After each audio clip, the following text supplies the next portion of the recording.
Hello children, this is the third part of chapter 1. I hope it is going well. So let us continue from where we have stopped. In the previous part we have discussed about the other mode of nutrition, that is parasitic mode of nutrition in plants. We will continue it further.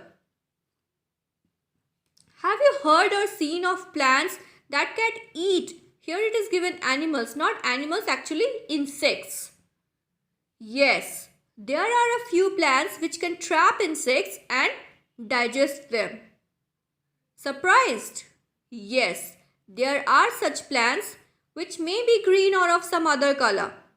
But at the same time they have specially modified structures on their body which help them to trap and digest the insect. For example, let us see pitcher plant. This is the picture of pitcher plant. As you can see, this is the plant. It has leaves. It is green in color, means it possesses chlorophyll and it can do photosynthesis. Even then, the leaf apex, the tip of the leaf is modified into a structure. See here, modified into a structure. This is called pitcher and this is the lid. What happens when an insect sit on this the rim of this pitcher is possessing sensitive hairs? When an insect sits on this rim, what happens? This lid closes down, shut down, keeping the insect trapped inside, and after few days that insect is digested and its nutrients are absorbed. And such plants which can trap and digest insect to derive their nutrients are known as insectivorous plants. These plants are known as insectivorous plants. Now here is a question arises. Bujo is confused. If the pitcher plant is green and carries out photosynthesis, then why does it need to feed on insects? Yes, very interesting question, right? This plant is green in color and yes, it do possess chlorophyll, it can do photosynthesis, but these kind of plants generally grow in the soil depriving of nitrogen and other nutrients. So, to supplement their nutrition with the nitrogen and other nutrients, they trap and digest the insects. After digestion, their nutrients is absorbed by the plant. So this is the reason these plants need to feed on insects. Next mode of nutrition is saprotrophs. Saprotrophs. Troph means plant and sapro means deriving nutrition from dead and decaying plant and animal matter. Means the plants which derive their nutrition from dead and decaying remains of plant and animals are known as saprotrophs. And this mode of nutrition is known as saprophytic mode of nutrition. In this picture you can see mushroom. These mushrooms grow on dead and decaying matter. Dead and decaying or inorganic matter. You must have seen mushrooms growing during the rainy season when there is rotten wood, rotten door made up of wood, rotten garbages, right? So these mushrooms grow on dead and decaying organic materials. Organic means plant and animal material. Means mushroom is a saprotroph. It do not possess any chlorophyll, it cannot do photosynthesis and therefore it directly derives its nutrition from dead and decaying plant and animal matter.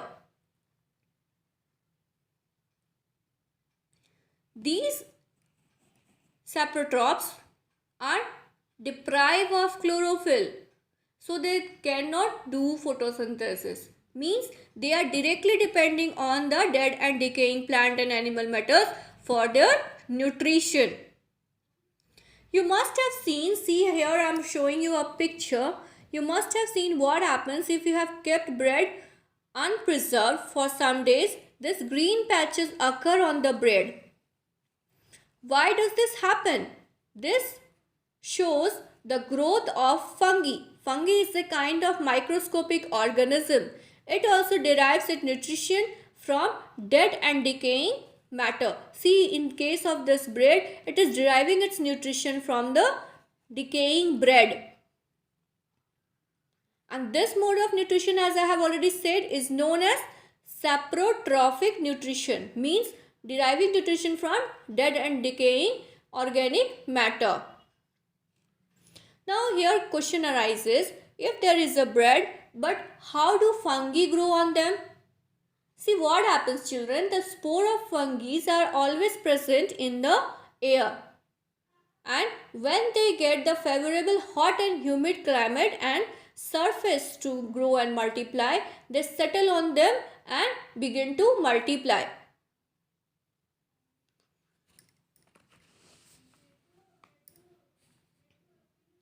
So during rainy season, they spoil many things like the materials made up of leather, clothes,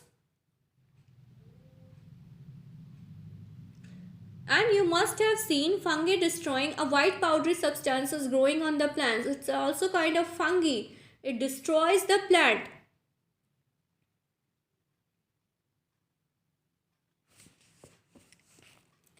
See, here is the question arises. Bujo say once his grandfather told him that his wheat fields were spoiled by a fungus. See, this is the white powdery substance I am talking about. It is a kind of disease caused by the fungus. Next question. Paheli told him that many fungi like yeast and mushrooms are useful, but some fungi cause diseases in plants, animals, including humans. Some fungi are also used as medicines. Yes, yeast and mushrooms are eaten as mushrooms are edible fungi. It is eaten. Some fungi causes diseases. Just now I have explained that white powdery substances are there. It is a disease caused by the fungus, and in human beings and animals, the fungus causes athlete foot. It's a kind of disease, skin infection in which the part between the two fingers or two toes, there is infection and itching, there is redness and patches there.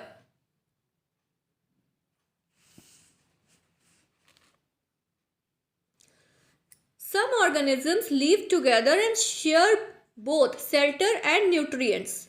This is a relationship called symbiosis.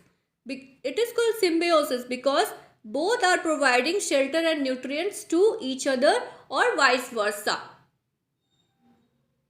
For example, certain fungi live inside the roots of the plants.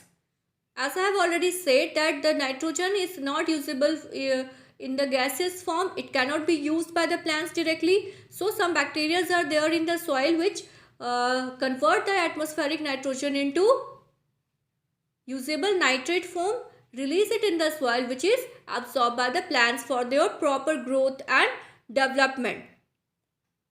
And in return, the plant provides them shelter and nourishment.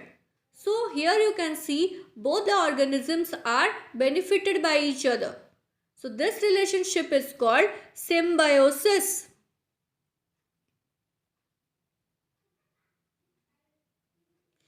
For example, you must have seen green patches growing on the trees during rainy season. It is called lichen.